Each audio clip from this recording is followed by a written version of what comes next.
Consternation. Voilà ce que suscitent en Gambie les sanctions américaines contre la Cour pénale internationale.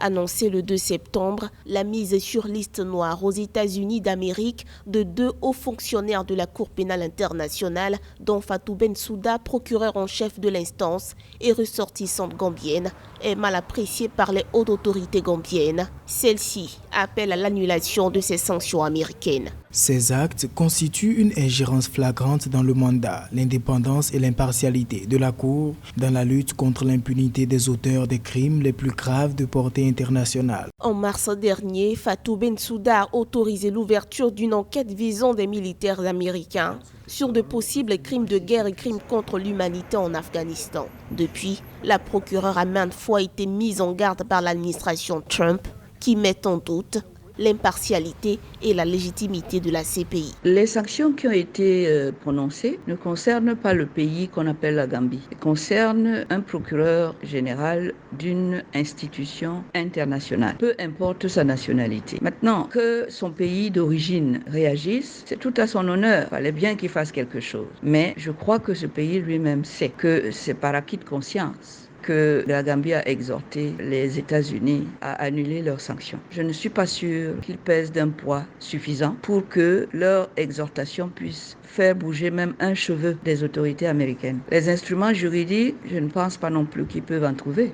Human Rights Watch, Amnesty International, l'Union européenne et la France ont également condamné ces sanctions qui visent également Faki Somo Chochoko, directeur de la division de la compétence de la CPI et originaire du Lesotho.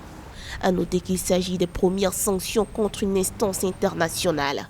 En Afrique, la CPI est aussi accusée d'être l'instrument d'une justice des grandes puissances occidentales au détriment du continent.